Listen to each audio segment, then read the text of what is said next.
நண்பர்களே, நமது மூளை நன்றாக செயல்பட்டால் அப்போதுதான் நாம் நன்றாக சிந்திக்க முடியும். வாழ்க்கையில் நல்ல மாற்றங்களை கொண்டு வர முடியும். வாழ்க்கையில் நாம் பெரிய முடிவுகளை எடுக்க வேண்டிய சூழ்நிலை வரும்போதும் கடினமான சூழ்நிலைகளை எதிர்கொள்ளும் போதும் நாம் மனதளவில் வலுவாக இருப்பது மிகவும் அவசியம். உங்கள் வாழ்க்கையில் எல்லாம் எப்போதும் நன்றாகத்தான் இருக்கும். அப்போதுதான் நீங்கள் மகிழ்ச்சியாக இருப்பீர்கள் என்பது அவசியமில்லை. சில நேரங்களில் நீங்கள் ஒரு பெரிய பிரச்சனையை எதிர்கொள்ள வேண்டியிருக்கும். இது போன்ற சூழ்நிலைகளில் துன்பங்களையும் கடினமான சூழ்நிலைகளையும் எதிர்த்து போராடும் போது ஒருவர் தனது வாழ்க்கையை இழக்க நேரிடுமானால் மனதளவில் வலுவாக இருப்பவர்கள் இந்த கடினமான சூழ்நிலையிலிருந்து நிச்சயம் வெளியே வருவார்கள். எனவே நண்பர்களே, இன்றைய காணொளியில் நாம் மனதளவில் எப்படி வலுவாக மாறுவது என்று விவாதிக்கப் போகிறோம். காணொளி பிடித்திருந்தால் தயவு செய்து சேனலுக்கு லைக் செய்து சப்ஸ்கிரைப் செய்யுங்கள். இன்று ஒரு புத்த கதையின் மூலம் நீங்கள் 8 விதிகளை தெரிந்து கொள்ளப் போகிறீர்கள். இவற்றை நீங்கள் தெரிந்து கொண்டு புரிந்து கொண்டால் நம்புங்கள், உங்கள் கடினமான சூழ்நிலையிலிருந்து நிச்சயம் வெளியே வருவீர்கள். நீங்கள் மனதளவில் வலுவான நபராகவும் மாறுவீர்கள். ஒருமுறை ஒரு புத்த துறவி தனது சீடர்களுக்கு ஆசிரமத்தில் மனதை பற்றி சில சொற்பொழிவுகளை நிகழ்த்தி கொண்டிருந்தார். குருவானவர் ஒருவருடைய மனதில் ஏற்படும் எண்ணங்கள் சில சமயங்களில் நல்லவையாகவும் சில சமயங்களில் கெட்டவையாகவும் இருக்கும் என்று கூறினார். நல்ல எண்ணங்கள் மனதில் உருவாகும் போது அவர் நல்லவற்றையும் நன்மையையும் பற்றி சிந்திக்கிறார்.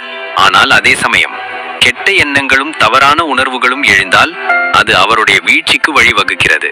குரு இதையெல்லாம் சொல்லிக் கொண்டிருந்த போது ராஜ்கிர் என்ற ஒரு சீடன் எழுந்து குருவிடம், குருதேவ், நமது மூளையை வலுவாகவும் சக்தி வாய்ந்ததாகவும் மாற்றிக்கொள்வதற்கான ஒரு வழியை நீங்கள் எனக்கு சொல்ல முடியுமா?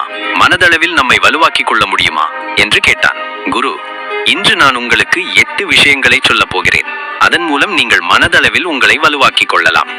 ஆனால் அதற்கு முன் மனதை பற்றி சில விஷயங்களை நான் உங்களுக்கு சொல்கிறேன். அதை நீங்கள் அனைவரும் கவனமாக கேட்க வேண்டும். அதற்கு பிறகுதான் மனதளவில் எப்படி வலுவாக மாறுவது என்பதை நான் உங்களுக்கு சொல்வேன். அப்போதுதான் நீங்கள் அந்த 8 விதிகளையும் எளிதாக புரிந்து கொள்ள முடியும். குரு மேலும் கூற ஆரம்பித்தார், நாம் எதையாவது நினைக்கும் போதெல்லாம் அந்த எண்ணம் முதலில் நம் மனதில் பிறக்கிறது. அதற்கு ஏற்ப நமது முழு உடலும் செயல்பட தொடங்குகிறது. நீங்கள் சோகமான ஒன்றை பற்றி நினைத்தால் நீங்கள் முற்றிலும் சோகமாகி விடுவீர்கள். உங்கள் உடலில் உள்ள ஆற்றல் குறைய தொடங்குகிறது. ஆனால் அதற்கு மாறாக நீங்கள் உற்சாகமளிக்கும் ஒன்றை பற்றி நினைத்தால் வரம்பற்ற ஆற்றல் உங்கள் உடலில் பாய தொடங்குகிறது. நீங்கள் உண்மையில் உற்சாகமாக தெரிவீர்கள். நீங்கள் மகிழ்ச்சியாக இருக்கும் போது திடீரென்று உங்கள் உடலில் நிறைய ஆற்றல் வந்து உங்கள் உடலின் ஒவ்வொரு துவாரமும் மலர்ந்து இருப்பதை நீங்களே அனுபவிக்கலாம். நீங்கள் உங்கள் மனதிற்கு சில உற்சாகமான விஷயங்களை கற்பித்தால் இது நடக்கும். உடல் ஒன்றுதான், ஆனால் நீங்கள் சோகமாக இருக்கும்போது உங்கள் உடல் ஆற்றல் இல்லாமல் போகிறது. ஆனால் எண்ணங்கள் உற்சாகமும் எழுச்சியும் நிறைந்ததாக இருந்தால் உங்கள் உடல் மலர்கிறது. அதாவது நமது உடல் எப்படி வேலை செய்யும் என்பது நமது மனதில் தோன்றும் எண்ணங்களை பொறுத்தது என்றார் குரு. குரு மேலும் அந்த 8 விதிகளையும் நான் உங்களுக்கு சொல்ல போகிறேன். அதை தெரிந்து கொண்டு புரிந்து கொள்வதன் மூலம் நீங்கள் மனதளவில் வலுவான நபராக மாறலாம். எனவே இந்த 8 விதிகளையும் முழு கவனத்துடன் கேளுங்கள் என்றார். மனதளவில் வலுவாக மாறுவதற்கான முதல் விதி நடந்ததை பற்றி கவலைப்படுவதை நிறுத்துவதுதான் என்று குரு கூறினார். சூரியன் எந்த திசையில் உதிக்கும் என்று குரு தனது சீடர்களை கேட்டார். எல்லா சீடர்களும் ஒரே குரலில் சூரியன் கிழக்கே உதிக்கிறது என்று பதிலளித்தனர். சூரியன் மேற்கில் உதிக்கும் என்று நான் சொன்னால் அது உதிக்குமா என்று குரு கேட்டார். எல்லா சீடர்களும் நிச்சயமாக இல்லை, வியாழக்கிழமை அன்று சூரியன் கிழக்கில் மட்டுமே உதிக்கும். நாம் விரும்பினாலும் அதன் இடத்தையும் நேரத்தையும் மாற்ற முடியாது என்றனர். மழைக்காலம் என்று வைத்துக் கொள்வோம். மழை நின்றுவிடும் என்று நான் சொன்னால் நான் சொன்னதால் மழை நின்றுவிடுமா என்று குரு கேட்டார். குழந்தைகள், இல்லை குருதேவ், அது வானிலை மாற்றத்தால் நடக்கும். வானிலையில் மாற்றம் ஏற்படும் போது மழை தானாகவே நின்றுவிடும் என்றனர். அப்போது குரு, வானிலை குளிர்ச்சியாக மாறத் தொடங்கும் என்று நான் உங்களுக்கு சொல்ல தொடங்கினால் இது நடக்கப் போவதில்லை என்றார். சீடர்கள், குருதேவ், நீங்கள் சொல்வது சரிதான். கோடை காலத்தில் குளிர்ச்சியாக மாறுவதும் குளிர்காலத்தில் வெப்பமாக மாறுவதும் ஒருபோதும் நடக்காது. இந்த வானிலை மாற்றம் இயற்கையை பொறுத்தது, இது நம் கட்டுப்பாட்டில் இல்லை என்றனர். இதை கேட்ட குரு, அதே போல நம் கட்டுப்பாட்டில் இல்லாத விஷயங்கள், ஏற்கனவே நடந்துவிட்ட இந்த சம்பவங்கள் மற்றும் நிகழ்வுகளை பற்றி நாம் மீண்டும் மீண்டும் கவலைப்பட்டு கொண்டே இருந்தால் கடந்த கால நிகழ்வுகளை நம்மால் மாற்ற முடியுமா என்று கேட்டார். சீடன், இல்லை குருதேவ் என்றான். அப்போது குரு, நீங்கள் உங்கள் கடந்த காலத்தை பற்றி அதிகம் சிந்தித்து கடந்த கால தவறுகளில் மூழ்கி போனால் நீங்கள் எப்போதும் துன்பத்திலும் கவலையிலும் இருப்பீர்கள். அதனால்தான் வாழ்க்கையில் நடந்ததை மறந்துவிட முயற்சி செய்யுங்கள்.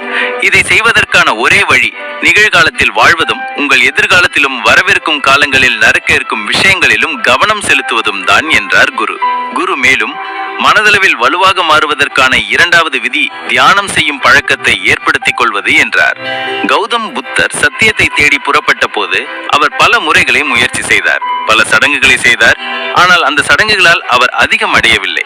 அவருடைய உடல் மெலிந்து பலவீனமாக விட்டது. ஆனால் அவரால் சத்தியத்தை தேட முடியவில்லை என்றார் குரு. அவருடைய குருக்கள் அவருக்கு பல சடங்குகளையும் அனுஷ்டானங்களையும் முழங்கினார்கள், பரிகாரங்களையும் கூறினர். ஆனால் அந்த சடங்குகளால் அவருக்கு பெரிய அளவில் பலன் கிடைக்கவில்லை. இறுதியாக கௌதம புத்தர் தானே ஞான நிலையை அடைந்த போது, தியானத்தின் ஆழத்தை அடைந்தவுடன் அவர் எதை தேடி புறப்பட்டாரோ அந்த விஷயங்களை உணரத் தொடங்கினார். தியானத்தின் மூலம் அவர் தனது எல்லா எண்ணங்களையும் வென்றார். அவர் காமத்தையும் கோபத்தையும் வென்றார். அவர் பாவ வழியை வென்றார். அவர் தனது எல்லா உணர்ச்சிகளையும் வென்றார். இவை அனைத்தும் அவர் ஆழ்ந்த தியான நிலையில் சென்று பல நாட்கள் இந்த நிலையில் அமர்ந்திருந்த போது மட்டுமே சாத்தியமானது. தியானம் செய்வதன் மூலம் நமது மனமும் மூளையும் மிகவும் அமைதியாக மாறும். இதன் காரணமாக நாம் செய்யும் எந்த வேலையாக இருந்தாலும் நமது முழு கவனமும் இந்த ஒரு பணியில் குவிக்கப்படுகிறது. தேவையற்ற எண்ணங்கள் மனதில் வருவதில்லை, எந்த கவன சிதறலும் இல்லை. இதன் காரணமாக நாம் எந்த ஒரு செயலையும் சிறப்பாக புரிந்து கொண்டு செய்ய முடிகிறது. தியானம் மட்டுமே உங்கள் மனதை எல்லா வகையிலும் பலப்படுத்துகிறது. புத்த துறவிகள் எதற்கு அதிக முக்கியத்துவம் கொடுக்கிறார்கள் என்றால் அது தியானம்தான். அவர்கள் பல மணி நேரம் ஆழ்ந்த தியான நிலையில் அமர்ந்திருக்கிறார்கள். இதன் காரணமாக அவர்களுடைய மனம் மிகவும் அமைதியாகவும் நிலையானதாகவும் இருக்கிறது. யாருடைய மனம் அமைதியாகவும் நிலையானதாகவும் இருக்கிறதோ அவரால் மட்டுமே எதையும் சிறந்த முறையில் சிந்திக்க முடியும். ஆழ்ந்த தியானத்தின் பயிற்சியால் உங்கள் ஆசைகளும் உங்கள் கட்டுப்பாட்டில் இருக்கும். நீங்கள் மனதளவில் வலுவாக மாறிக்கொண்டே இருப்பீர்கள்.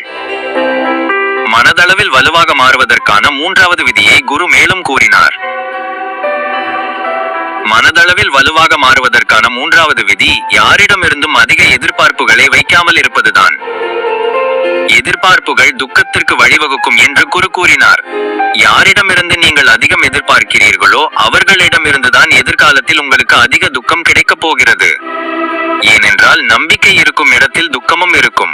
ஒருவரிடமிருந்து நீங்கள் நிறைய எதிர்பார்ப்புகளை வைத்திருக்கிறீர்கள் என்று வைத்துக் கொள்வோம். ஆனால் அவர் உங்கள் எதிர்பார்ப்புகளுக்கு ஏற்றவாறு நடக்கவில்லை என்றால் இந்த நபரால் நீங்கள் அதிகம் காயப்பட போகிறீர்கள். ஏனென்றால் நம்பிக்கை முறியும் போது வலி அதிகமாக இருக்கும். அதனால்தான் இந்த உலக வாழ்க்கையில் யாரிடமும் அதிக பற்றையும் அதிக எதிர்பார்ப்புகளையும் வைக்காதீர்கள்.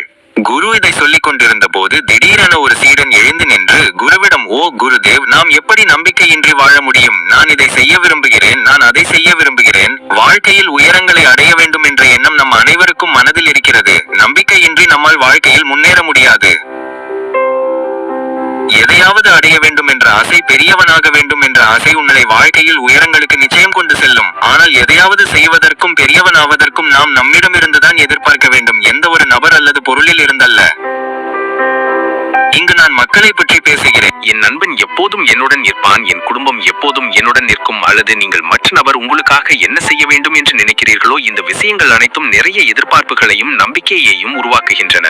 யாரிடமிருந்தும் அதிக எதிர்பார்ப்புகளை வைக்காதீர்கள். உங்களிடமிருந்து எதிர்பார்ப்புகளை வைத்திருந்தால் நீங்கள் குறைவாகவே கஷ்டப்படுவீர்கள். ஆனால் மற்றவர்களிடமிருந்து எதிர்பார்ப்புகளை வைத்து உங்கள் எதிர்பார்ப்புகள் முறிந்து போனால் நீங்கள் நிறைய கஷ்டப்படுவீர்கள். பல நேரங்களில் பெற்றோர் தங்கள் வாழ்க்கையில் அடைய முடியாத விஷயங்களை தங்கள் குழந்தைகள் அடைய வேண்டும் என்று விரும்புகிறார்கள். அவர்கள் தங்கள் சுமைகள் அனைத்தையும் தங்கள் குழந்தைகளின் மீது சுமத்துகிறார்கள். தங்கள் குழந்தைகள் தங்களுக்கு ஏற்றவாறு நடந்து கொண்டு தங்கள் ஆசைகளை நிறைவேற்ற வேண்டும் என்று எதிர்பார்க்கிறார்கள். ஆனால் குழந்தைகள் தங்கள் பெற்றோரின் எதிர்பார்ப்புகளுக்கு ஏற்றவாறு நடக்காத போது அது பெற்றோரை மிகவும் காயப்படுத்துகிறது. இதற்காக அவர்கள் தங்கள் குழந்தைகளை குறை கூறுகிறார்கள். தங்கள் குழந்தைகளை தங்கள் எதிர்பார்ப்புகளின் சுமையில் இருந்து விடுவித்து குழந்தைகள் தாங்கள் விரும்பியதை செய்ய அனுமதிக்கும் பெற்றோர்கள் மிக சிலரே. பெற்றோர்கள் தங்கள் குழந்தைகளை தங்கள் எதிர்பார்ப்புகளின் சுமையில் இருந்து விலக்கி வைக்க வேண்டும் என்று குரு கூறினார். மனதளவில் வலுவாக மாறுவதற்கான நான்காவது விதி தேவையானதை மட்டும் பேசுவதுதான் என்று குரு கூறினார். உலகில் தேவையான அளவுக்கு மட்டும் பேசுபவர் மிக குறைந்த சிக்கலில் சிக்கிக் கொள்கிறார். ஒவ்வொரு இடமும் நேரமும் பேசுவதற்கு உகந்ததல்ல. சில நேரங்களில் மௌனமாக இருப்பது நல்லது. மௌனமாக இருப்பது சிறந்த குணம். நீங்கள் பேச வேண்டும் என்றால் முடிந்தவரை குறைவாக பேசுங்கள். ஒரு வார்த்தை போதுமானால் 2 வார்த்தைகளை பேசாதீர்கள். அதிகமாக பேசுபவர் தனது ஆற்றலை வீணாக செலவழிக்கிறார் என்று குரு மேலும் கூறுகிறார். ஏனென்றால் அவர் அதிகமாக பேசுபவர் குறைவாகவே சிந்திக்கிறார். ஏனென்றால் அவர் தனது ஆற்றல் அனைத்தையும் பேசுவதில் செலவழித்து விட்டார். பிறகு அவர் சிந்திக்க நேரம் கிடைக்கவில்லையா என்று சிந்திப்பார். ஆனால் குறைவாக பேசுபவரும் அதிகமாக கேட்பவரும் சிந்திக்க அதிக நேரம் பெறுகிறார்கள்.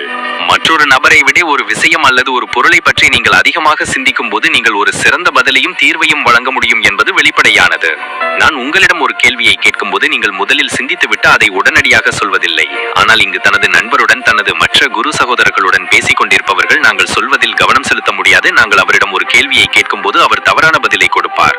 ஏனென்றால் அவர் பேசுவதில் தனது ஆற்றலை வெளிப்படுத்திக் கொண்டிருந்தார். அவர் நாங்கள் பேசுவதில் எந்த கவனமும் செலுத்தவில்லை. ஆனால் இதை விட அமைதியாக இருந்து கவனமாக எங்களை கேட்பவர்கள் சிந்தித்துவிட்டு பதில் அளிப்பார்கள். அவர்களுடைய பதில்களும் சரியானதாக இருக்கும்.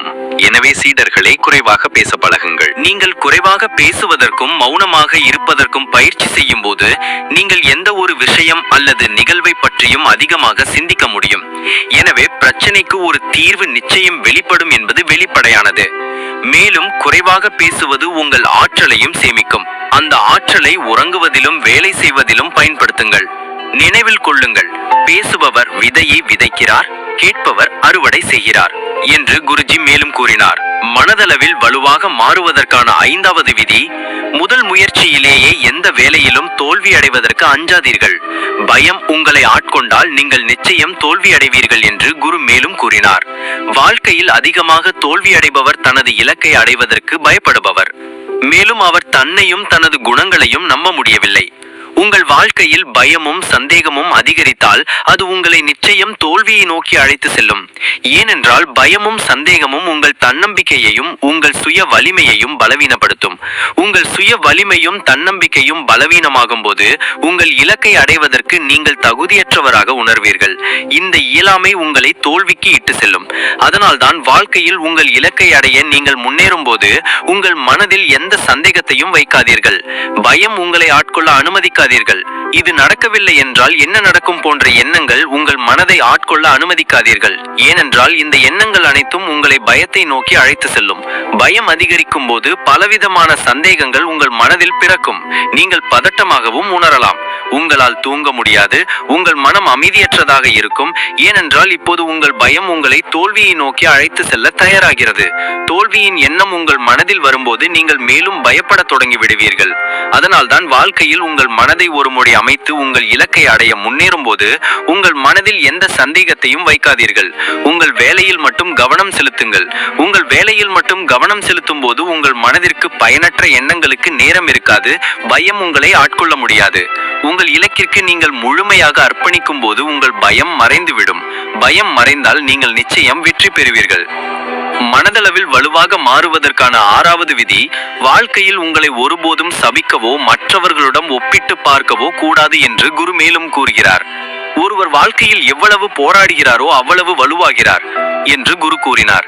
நீங்கள் எவ்வளவு வலுவாகிறீர்களோ அவ்வளவு தகுதியானவராக மாறுவீர்கள். எனவே நீங்கள் எந்த வேலையிலும் தோல்வி அடைந்தீர்களானால் அல்லது சில வேலைகள் உங்கள் விருப்பப்படி நடக்கவில்லை என்றால் அல்லது நீங்கள் செய்யக்கூடாத ஒன்றை செய்துவிட்டீர்கள் என்று நீங்கள் வருந்துகிறீர்கள். இந்த கடந்த கால விஷயங்கள் அனைத்தையும் நினைத்து தொடர்ந்து உங்களையே குறை கூறிக்கொண்டிருந்தால் இது உங்களை மனதளவில் பலவீனப்படுத்தி கொண்டே இருக்கும். ஏனென்றால் உங்களையே குறை கூறுவது மிகவும் ஆபத்தானது. அது உங்கள் மூளையின் சக்தியை குறைக்கும், சிந்திக்கும் மற்றும் புரிந்து கொள்ளும் உங்கள் திறனை குறைக்கும். அது உங்கள் தன்னம்பிக்கையையும் சுய வலிமையையும் குறைக்கும். அதனால் தான் வாழ்க்கையில் எந்த ஒரு வேலைக்காகவும் உங்களை ஒருபோதும் குறை கூறக்கூடாது. நீங்கள் அந்த வேலையை செய்ய முடியவில்லை என்றால் அல்லது நீங்கள் நினைத்ததை செய்ய முடியவில்லை என்றால் அதன் அர்த்தம் என்னவென்றால் வாழ்க்கை முழுவதும் நீங்கள் தோல்வி அடைந்து கொண்டே இருப்பீர்கள். உங்கள் தோல்விக்கான காரணத்தை பற்றி ஆழமாக சிந்தித்து அதிலிருந்து கற்றுக்கொள்வது ஒரு விஷயம். ஆனால் நமது கடந்த கால கவர்களை பற்றி தொடர்ந்து நம்மை நாமே கேள்வி கேட்பது மனதளவில் நம்மை மிகவும் பலவீனமாக்குகிறது என்று குரு கூறினார். மக்கள் அடிக்கடி செய்யும் 2வது தவறு தங்களை மற்றவர்களுடன் ஒப்பிட்டு தங்களை தாழ்ந்தவர்களாக கருதுவது என்று குரு கூறினார். இங்கு ஒரு மாமரம் இருக்கிறது. அதில் எந்த விலங்கு முதலில் ஏறும் என்று நான் கேட்டால் ஒரு யானை, ஒரு குரங்கு, ஒரு அணில் அல்லது ஒரு சிங்கம். எல்லா சீடர்களும் குருவே அணிலும் குரங்கும் முதலில் ஏறும் என்றனர். இதற்கு குரு, இந்த யானை என்னால் இந்த மரத்தில் ஏற முடியவில்லை, நான் பயனற்றவன் என்று தன்னை தானே சபித்துக் கொண்டால் இது சரியா என்று கேட்டார். இதற்கு சீடன், குருதேவ் இது தவறு. ஏனென்றால் ஒரு யானையால் ஒருபோதும் மரத்தில் ஏற முடியாது. ஒரு யானை மரத்தில் ஏறுவதற்காக உருவாக்கப்படவில்லை என்றான். இதற்கு குரு, அதை போல ஒவ்வொரு நபரின் சிந்தனை, கலை மற்றும் செயல்படும் முறைக்கும் வெவ்வேறு முக்கியத்துவம் உண்டு. ஒவ்வொருவரின் வளர்ப்பு, பொருளாதார நிலை, சூழல் மற்றும் கல்வி ஆகியவை வேறுபட்டவை. எனவே மக்களின் சிந்தனை, திறன் மற்றும் குணங்களில் வேறுபாடுகள் இருப்பது இயல்பானது. சிலர் ஒரு பணியில் நிபுணர்களாக இருப்பார்கள், மற்றவர்கள் இன்னொரு பணியில் நிபுணர்களாக இருப்பார்கள். நாம் இந்த விஷயத்தை புரிந்து கொள்ள வேண்டும். உலகில் உள்ளவர்கள் என்ன செய்கிறார்களோ அதையே நீங்கள் செய்ய வேண்டும் என்பது அவசியமில்லை. உங்கள் திறமைக்கும் விருப்பத்திற்கும் ஏற்ப வேலை செய்யுங்கள். உங்கள் திறமைக்கும் விருப்பத்திற்கும் ஏற்ப நீங்கள் வேலை செய்தால் அதில் நீங்கள் நிச்சயம் வெற்றி பெறுவீர்கள் என்றார். மனதளவில் வலுவாக மாறுவதற்கான 7வது விதி, உங்கள் ஆற்றலை வீணாக்காதீர்கள் என்று குரு மேலும் கூறுகிறார். உங்கள் அனைவருக்கும் உள்ளே நிறைய ஆற்றலும் உற்சாகமும் இருக்கிறது. ஆனால் இந்த ஆற்றலை தவறான நபர்களிடமும் தவறான செயல்களிலும் ஒருபோதும் வீணாக்காதீர்கள். ஏனென்றால் உங்கள் ஆற்றலை வீணாக்கினால் அது உங்களை அழிவுக்கு இட்டுச் செல்லும். எனவே உங்கள் ஆற்றலையும் அறிவையும் உங்கள் இலக்கை நோக்கி பயன்படுத்துங்கள். தினமும் காலையில் நாம் எழுந்திருக்கும் போது நாம் அனைவருக்கும் ஒரு குறிப்பிட்ட அளவு ஆற்றல் இருக்கிறது. இப்போது அந்த ஆற்றலை முக்கியமான மற்றும் அவசரமான பணிகளில் பயன்படுத்துவதா அல்லது தேவையற்ற வேலைகள், ஒத்திவைத்தல், கவலை, வாதங்கள் மற்றும் வதந்திகளில் வீணாக்குவதா என்பது நம் கையில் தான் இருக்கிறது. இதுதான் ஒரு வெற்றிகரமான நபருக்கும் தோல்வியடைந்த நபருக்கும் உள்ள வித்தியாசம். ஒரு வெற்றிகரமான நபர் தனது ஆற்றலை முதலில் முக்கியமான மற்றும் அவசியமான பணிகளில் முதலீடு செய்கிறார். ஆனால் ஒரு தோல்வியடைந்த நபர் அதற்கு நேர்மாறாக செய்கிறார். பின்னர் தனது தோல்விக்கு விதி, சூழ்நிலை மற்றும் மக்களை குறை கூறுகிறார். பயனற்ற விஷயங்களிலும் நபர்களிடமும் ஆற்றலை வீணாக்குவது வருத்தத்தையும் சோகத்தையும் ஏற்படுத்துகிறது. இவை நம்மை மனதளவில் பலவீனப்படுத்துகின்றன என்றார் குரு. மனதளவில் வலுவாக மாறுவதற்கான 8வது விதி, அனைவரையும் கேளுங்கள் ஆனால் நீங்கள் விரும்பியதை செய்யுங்கள் என்று குரு மேலும் கூறுகிறார். சீடர்களே, முதலில் உங்களிடம் எவ்வளவு திறமை இருக்கிறது என்பதை கண்டறிய முயற்சி செய்யுங்கள். உங்கள் திறனை பற்றி நீங்கள் அறிந்திருந்தால் உங்கள் திறனுக்கு ஏற்ப உங்கள் வேலையை தேர்ந்தெடுக்க வேண்டும். நூற்றுக்கணக்கான மக்கள் உங்களால் இதை செய்ய முடியாது என்று சொன்னாலும் கூட நீங்கள் அவர்களை நம்பக்கூடாது. அவர்களுடைய அறிவுரைகளையும் பின்பற்றக்கூடாது. ஏனென்றால் உடல் உங்களுடையது, மனதும் உங்களுடையது. ஆகவே உங்களை பற்றி அதிகம் அறிந்து கொள்ள உங்களால் மட்டுமே முடியும். உங்களை விட வேறு யாரும் உங்களை பற்றி அதிகம் தெரிந்து கொள்ள முடியாது. உங்கள் திறன்களை பற்றி நீங்கள் அனைவரும் அறிந்திருக்க வேண்டும். சிலர் ஒரு பணியை விரைவாக செய்ய முடியும், மற்றவர்கள் சிறிது நேரம் எடுத்துக்கொள்ளலாம். எனவே உங்கள் திறன்களுக்கு ஏற்ப உங்கள் வேலையை செய்யுங்கள். உங்கள் திறன்களை நீங்கள் அடையாளம் கண்டு அதற்கு ஏற்ப உங்கள் வேலையை செய்தால், உங்கள் உள்குரலுக்கு செவி கொடுத்தால் நீங்கள் நிச்சயமாக வாழ்க்கையில் முன்னேறுவீர்கள். பல நேரங்களில் மக்கள் தங்கள் திறனை அறிய முடிவதில்லை. அவர்கள் மற்றவர்கள் சொல்வதை செய்ய தொடங்கினார்கள். இதன் மூலம் தங்கள் வாழ்க்கையின் நிறைய நேரத்தை வீணடிக்கிறார்கள். அவர்களுக்கு சில வேலைகளை செய்ய அறிவுறுத்தப்பட்டது. அவர்கள் தங்கள் திறன் என்ன, அந்த வேலையில் அவர்களுக்கு திறமையும் விருப்பமும் இருக்கிறதா இல்லையா என்று சிந்திக்காமல் அந்த வேலையை செய்ய தொடங்கினார்கள். எனவே அத்தகையவர்களால் தங்கள் விரும்பிய இலக்குகளை ஒருபோதும் அடைய முடியாது. ஏனென்றால் தனது சொந்த திறனை அடையாளம் காண முடியாத ஒரு நபர் ஒருபோதும் வாழ்க்கையில் வெற்றியை அடைய முடியாது. ஒருவேளை அவர் தற்செயலாக வெற்றி பெற்றாலும் அது நீண்ட காலம் நீடிக்காது. இந்த உடல் உங்களுடையது, இந்த மனதும் உங்களுடையது. உங்கள் உடல் மற்றும் மனத்திறன்கள் என்ன என்பதை நீங்கள் தெரிந்து கொள்ள வேண்டும். உங்கள் உடல் எவ்வளவு வலுவாக இருக்கிறது, அதற்கு எவ்வளவு திறன் இருக்கிறது. உங்களுக்கு திறன் இல்லை என்றால் உங்கள் உடல் மற்றும் மனதின் திறனை அதிகரிக்க முயற்சி செய்யுங்கள். உங்கள் உள்குரலுக்கு செவி கொடுத்து உங்கள் திறனுக்கு ஏற்ப முன்னேற முயற்சி செய்யுங்கள். மனதளவில் வலுவாக மாறுவதற்கான இந்த 8 விதிகள் தான். இவற்றை நீங்கள் முழு நம்பிக்கையுடன் பின்பற்றினால் நிச்சயமாக நீங்கள் மனதளவில் வலுவாக மாறுவீர்கள். அப்போது எந்த பிரச்சனையும் எந்த சிரமமும் உங்களை தொந்தரவு செய்ய முடியாது. மேலும் நீங்கள் அவற்றை தைரியமாக எதிர்கொள்ள முடியும் என்று குரு கூறினார். சீடர்கள் இந்த விஷயத்தை புரிந்து கொண்டு இந்த தகவலுக்காக குருவுக்கு நன்றி தெரிவித்தார்கள். அன்றைய அவர்களுடைய கல்வியும் நிறைவடைந்தது.